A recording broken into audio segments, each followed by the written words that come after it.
High everyone, welcome to GK smart চ্যানেলের পক্ষ থেকে তোমাদের স্বাগত। WBSSC group C and group D GKGS class number 47। এর আগে আমি 46 ক্লাস করিয়েছি। তোমরা যারা দেখোনি অবশ্যই প্লেলিস্টটি চেক করে আসবে। নতুন সিলেবাস অনুযায়ী 20টি করে কমনযোগ্য প্রশ্ন উত্তর নিয়ে আজকের এই ক্লাসটি। এছাড়াও যে কোনো গভর্নমেন্ট জবে তোমরা যারা প্রিপারেশন নিচ্ছ এই ক্লাসটিকে মিস করবে না, অবশ্যই দেখে নেবে। এবং প্রত্যেকটি ক্লাসের PDF পেতে চাইলে তোমরা টেলিগ্রাম চ্যানেলটিকে অবশ্যই দেখে আসবে। ওখানে সমস্ত PDF তোমাদের দেয়া আছে, সেখান থেকে তোমরা পড়ে নিতে পারবে। আর 20টি প্রশ্নের মধ্যে তোমরা কে কেমন স্কোর করছো আমাকে অবশ্যই জানাবে। আর ক্লাসটি সম্পূর্ণ দেখবে যাতে তোমরা খুব হেল্পফুল হও, এবং বন্ধুদের মধ্যে ক্লাসটি শেয়ার করে দাও। এবং ক্লাসটি ভালো লেগে থাকলে একটি লাইক আর চ্যানেলকে অবশ্যই তোমরা সাবস্ক্রাইব করে নেবে। তো আজকের ক্লাসটি শুরু করি। আজকে ক্লাস শুরু করার আগে সিলেবাসটা একবার দেখে নাও। সিলেবাসের উপর ভিত্তি করে আমি প্রতিদিন 20টি করে কমনযোগ্য প্রশ্ন উত্তর রাখছি, যা তোমাদের খুবই সাহায্য করবে পরীক্ষার জন্য। এবং 20তে কে কেমন স্কোর করছো সেটা কিন্তু আমাকে জানাতে ভুলো না। তো আজকের ক্লাসটি শুরু করি। আজকের প্রথম প্রশ্ন কি আছে? কাকে দ্বিতীয় আলেকজান্ডার নামে অভিহিত করা হয়? Option A Alauddin Khalji, option B Jalaluddin Khalji, option C Samudragupta, নাকি অপশান ডি দ্বিতীয় চন্দ্রগুপ্ত? কাকে দ্বিতীয় আলেকজান্ডার নামে অভিহিত করা হয়? সঠিক উত্তর এখানে হয়ে যাবে আলাউদ্দিন খলজিকে।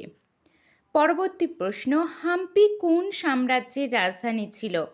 অপশান এ মৌর্য সাম্রাজ্য, অপশান বি গুপ্ত সাম্রাজ্য, অপশান সি চোল সাম্রাজ্য, নাকি অপশান ডি বিজয়নগর সাম্রাজ্য? হাম্পি কোন সাম্রাজ্যের রাজধানী ছিল? সঠিক উত্তর এখানে কি হয়ে যাবে? বিজয়নগর সাম্রাজ্য।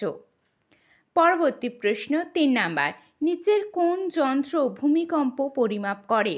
Option A barometer, option B metre, option C nanometre, নাকি option D seismograph?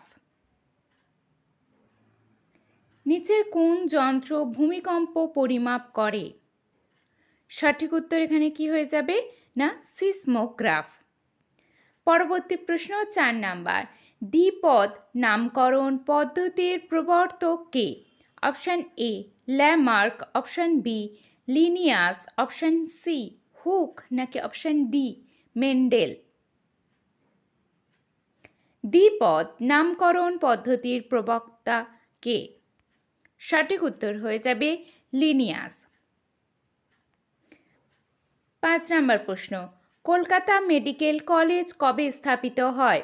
Option A 1833 খ্রিস্টাব্দে, অপশান বি 1835 খ্রিস্টাব্দে, অপশান সি 1840 খ্রিস্টাব্দে, নাকি অপশান ডি 1850 খ্রিস্টাব্দে? কলকাতা মেডিকেল কলেজ কবে স্থাপিত হয়?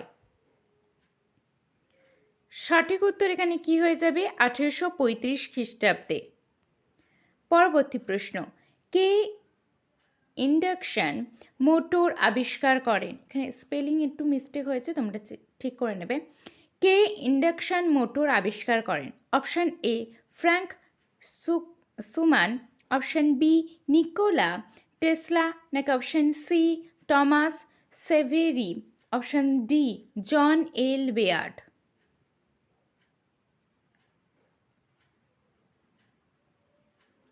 সঠিক উত্তর এখানে কি হয়ে যাবে? Nikola Tesla. পরবর্তী প্রশ্ন 7 নাম্বার, গুপ্ত বংশের শেষ শাসক কে ছিলেন? অপশান এ নরসিংহগুপ্ত, অপশান বি দ্বিতীয় কুমার গুপ্ত, অপশান সি জীবিত গুপ্ত, নাকি অপশান ডি বিষ্ণুগুপ্ত?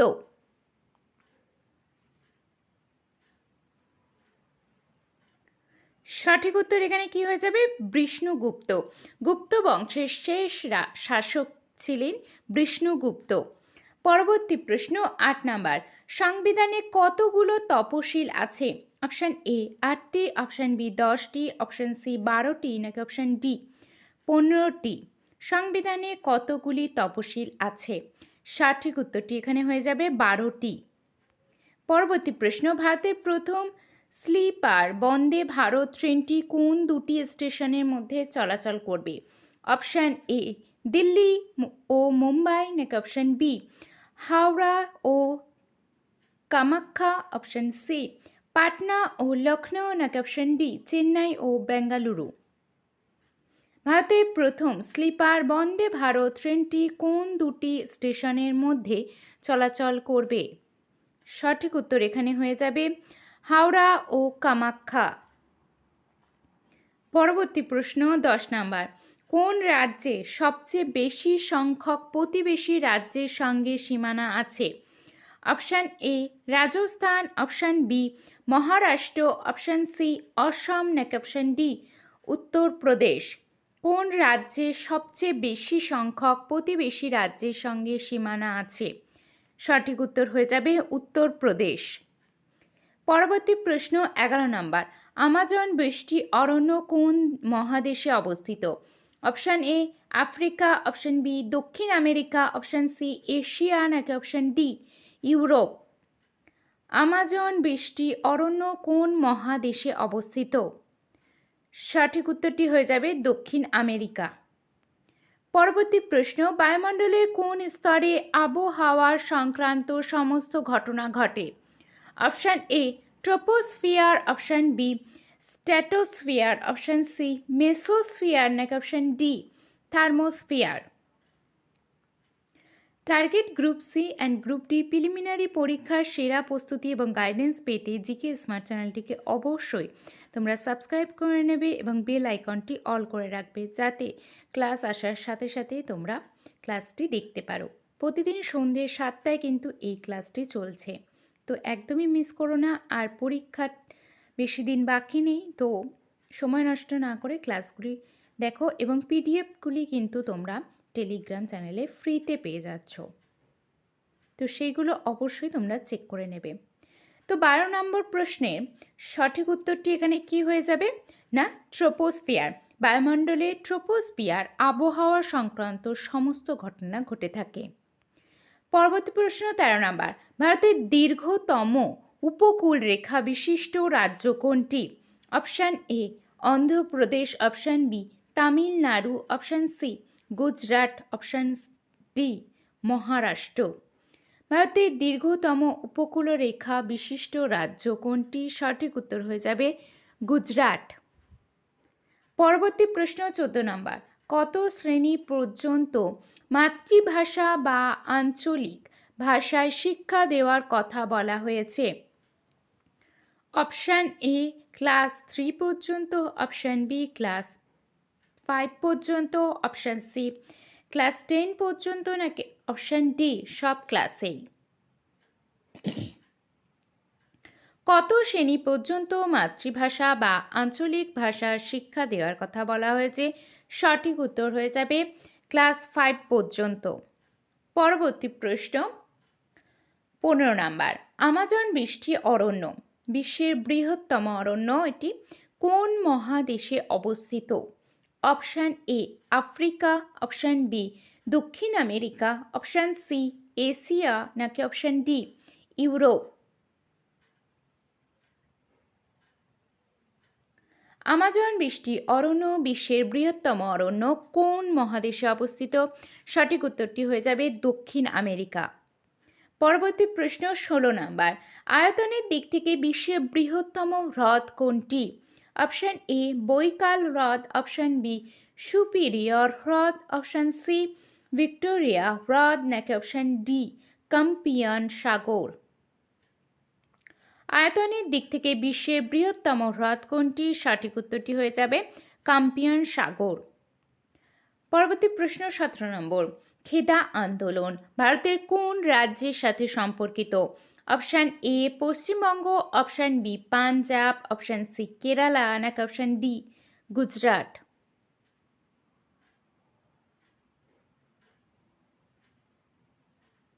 খেদা আন্দোলন ভারতের কোন রাজ্যের সাথে সম্পর্কিত? সঠিক উত্তরটি হয়ে যাবে গুজরাট। পরবর্তী প্রশ্ন 18 নম্বর, রণথম্বের ব্যাঘ্র প্রকল্প কোন রাজ্যে অবস্থিত? Option A Rajasthan, option B Assam, option C Madhya Pradesh নাকি অপশান ডি উত্তরাঞ্চল। রণথম্বর ব্যাঘ্র প্রকল্প কোন রাজ্যে অবস্থিত? সঠিক উত্তরটি হয়ে যাবে রাজস্থান। পরবর্তী প্রশ্ন 19 নাম্বার। পোলাভারাম প্রকল্প কোন নদীর উপর নির্মিত হয়? Option A Pennar, option B Krishna, option C Godavari নাকি অপশান ডি কাবেরী। পোলাভারাম প্রকল্প কোন নদীর উপর নির্মিত? সঠিক উত্তরটি হয়ে যাবে গোদাবরী। পরবর্তী প্রশ্ন 20 নাম্বার এবং আজকের শেষ প্রশ্ন। ভারতের প্রথম মহিলা প্রধানমন্ত্রী কে ছিলেন? Option A Indira Gandhi, option B Pratibha Patel, option C Mamata Banerjee নাকি অপশান ডি সুষমা স্বরাজ।